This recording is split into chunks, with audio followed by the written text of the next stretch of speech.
Am I an optimist? Well, an optimist says the glass is half full. A pessimist says the glass is half empty. A survivalist is practical. He says, call it what you want, but just fill the glass. You know, I absolutely love this quote. Welcome to today's Explainer, where we're going to dive right into the fiercely practical, completely unbreakable mindset of a man who refused to just sit around and look at the water in his glass. Instead, he took action to fill it. Today, we are mapping out the truly cinematic journey of Louis Zamperini. We're going to be pulling directly from his own autobiographical notes to trace his incredible path.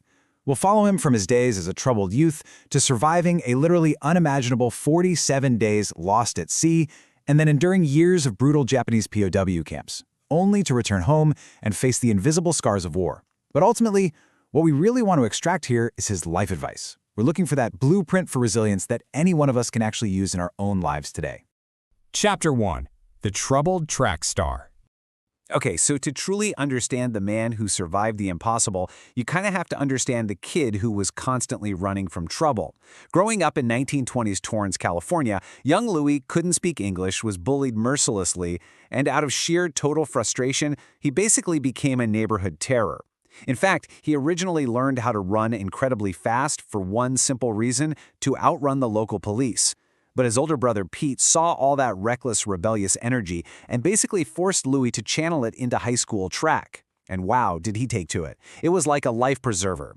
He went on to become a high school record holder, an Olympian at the 1936 Berlin Games, and eventually set the NCAA mile record at USC in 1938, clocking in at just over 4 minutes and 8 seconds. He developed this truly elite level of physical discipline. Now, this is absolutely crucial. Louis was unknowingly preparing for the ultimate test long before World War II even began. It's like a giant puzzle coming together. He was deeply inspired by Glenn Cunningham, a horrific burn survivor who literally willed himself to walk again and then became a champion runner. Louis saw that raw resilience firsthand. Plus, at USC, he didn't just run, he studied the physiology of mental discipline. He learned that the mind is literally a muscle, and if you don't exercise it, it'll atrophy. He even soaked up critical survival tactics during his time in the Boy Scouts. All of these seemingly random, disconnected parts of his early life were slowly building this invisible armor that he was about to desperately need. Chapter 2. Lost at Sea. Everything changed on May 27, 1943.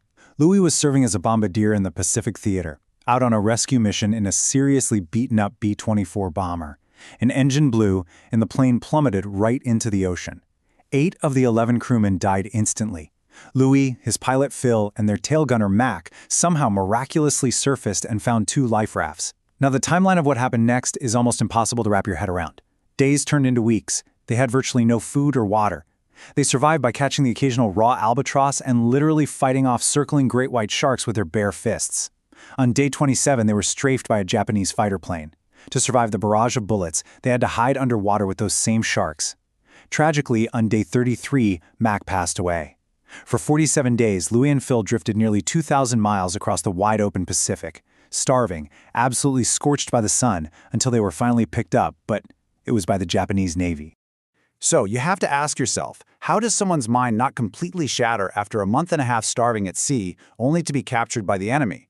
Well, Louis later wrote this: "I decided to consider my incarceration as a challenge, like winning a race."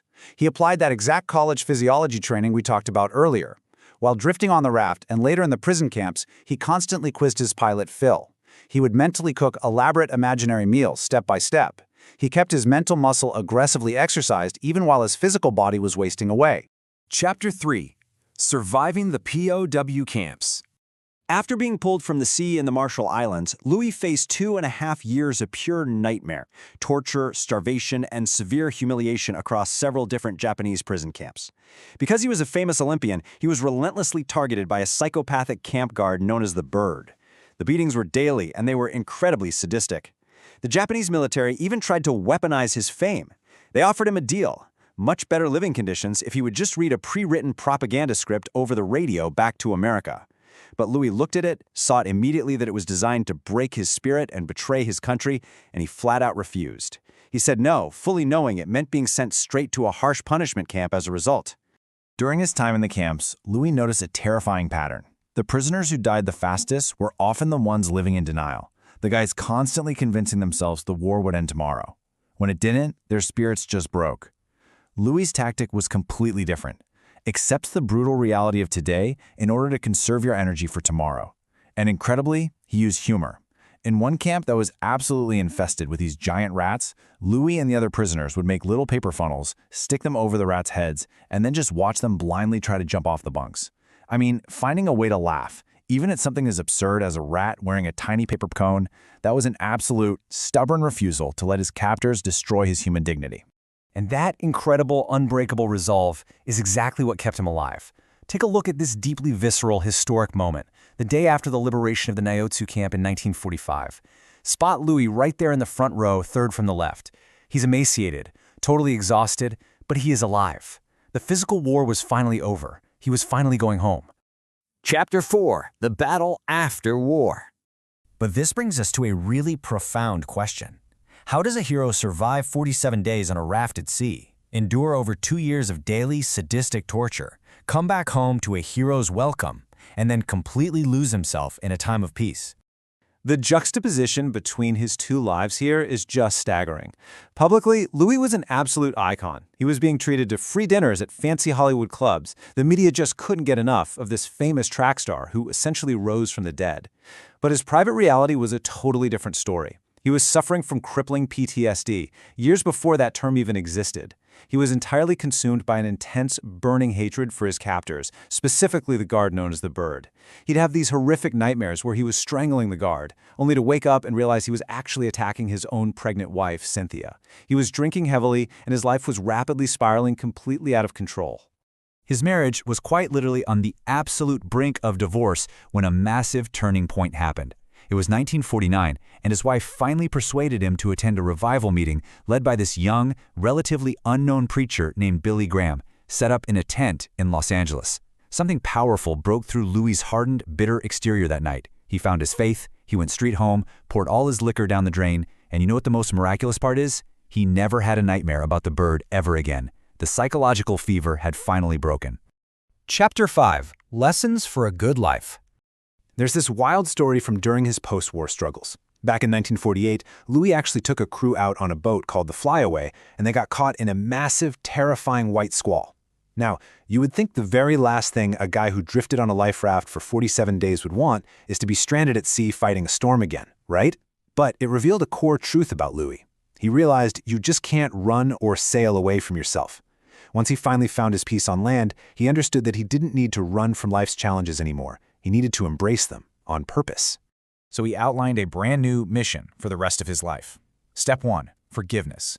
Louis actually traveled all the way back to Japan, sat down face to face with the very guards who had tortured him, and genuinely, sincerely forgave them. Step 2 and 3: help the underdog and give back. He established the Victory Boys Camp. He took juvenile delinquents, kids running from the law, just like he used to be, up into the mountains to teach them resilience, survival skills, and self-respect. And he spent the next 65 years of his life doing exactly this. And what's so amazing is he never, ever stopped living by his own advice. Just look at this guy. This is Louis Zamperini at 81 years old, literally airborne on a pair of skis. He truly believed that no matter what your age is, you have to continually challenge yourself and consciously maintain a cheerful attitude. Seeing him out there catching air in his 80s is just living proof that his philosophy kept him vibrant, sharp, and full of life well into his 90s. Let's synthesize everything we've learned from Louis's incredible journey into a blueprint that you can start using right now. 1. Be prepared. Whether it's building physical skills or mental conditioning, you have to build your resilience long before the crisis actually hits. 2. Maintain a cheerful attitude. When you find yourself stuck in a metaphorical raft, panic and negativity will just burn your vital energy. Stay positive. 3. Forgiveness is the healing factor. Holding on to hate doesn't hurt your enemy, it only tortures you.